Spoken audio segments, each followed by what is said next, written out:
আসসালামু আলাইকুম ভাইরা, কেমন আছেন? আশা করি সবাই ভালো আছেন।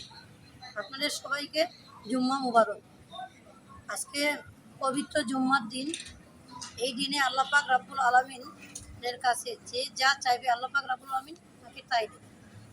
কারণ এই দিনটা সবথেকে উত্তমের একটি দিন। এই দিনে আমাদের আদি পিতা আদম আলাইহিস সালাম এবং আমাদের আদি মাতা মা হাওয়া আলাইহিস সালাম ওনাদের আরাফার ময়দানে দেখা হয়।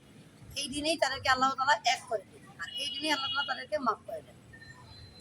আজকের এই দিনে যে ব্যক্তি জুম্মার নামাজ আদায় করেছে, আর সে জুম্মার নামাজ শেষে 2 রাকাত নফল নামাজ আদায় করে, যে ব্যক্তি আদায় করবে সে জুম্মার নামাজের পুরো ফজিলতটা সে ব্যক্তি পাবে।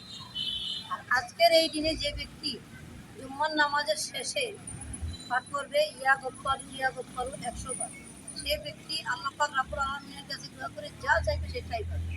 সে যদি চায় আল্লাহ আমাকে রুজির বরকত দাও, আল্লাহ আপনাকে রুজির বরকত দেবেন।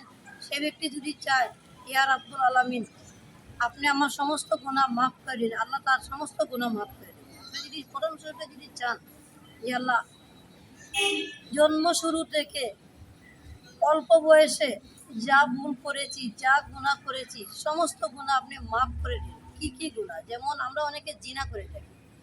আপনি যদি সেগুলো যদি কারোর সাথে শেয়ার না করেন, শেয়ার করলে মানে কাউকে যদি বলেন যে আমি জিনা করছি, কতগুলো মেয়েকে খাইছি, এগুলো কিন্তু ভাই বলবেন না। এগুলো কিন্তু চরম মহা একটি গুনাহ। কারণ এটা কিন্তু সে ব্যক্তি সাক্ষী হয়ে যায়। কাউকে সাক্ষী রাখা যাবে না, আল্লাহ রাসূল নিষেধ করেছেন। তাই আপনারা কেউ সাক্ষী রাখবেন না। আপনারা অনুতপ্ত যদি আপনারা যদি জুম্মার নামাজ পড়ে আল্লাহর কাছে যদি মাফ চান, আল্লাহ পাক রাব্বুল আলামিন আপনার সমস্ত গুনাহ মাফ করে দিবেন। আর আল্লাহ পাক রাব্বুল আলামিন জাহান্নামের দরজা বন্ধ করে দিবেন, আপনার জন্য জান্নাতের দরজা খুলে দিবেন। সুবহানাল্লাহ।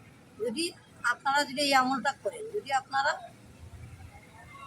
এই জুম্মার নামাজ যদি পড়েন, শুধু জুম্মার নামাজ পড়লে হবে না, 5 ওয়াক্ত নামাজ তো পড়তে হবে। আর 5 ওয়াক্ত নামাজ যদি না পড়েন, আপনারা জুম্মার নামাজ পড়ে আল্লাহ তাআলার কাছে মাফ চাইবেন, আল্লাহ তাআলার কাছে চাইবেন যে আল্লাহ আমাকে 5 ওয়াক্ত নামাজি বানিয়ে দিন, আমাকে 5 ওয়াক্ত নামাজ আদায় করার জন্য তৌফিক দান করুন।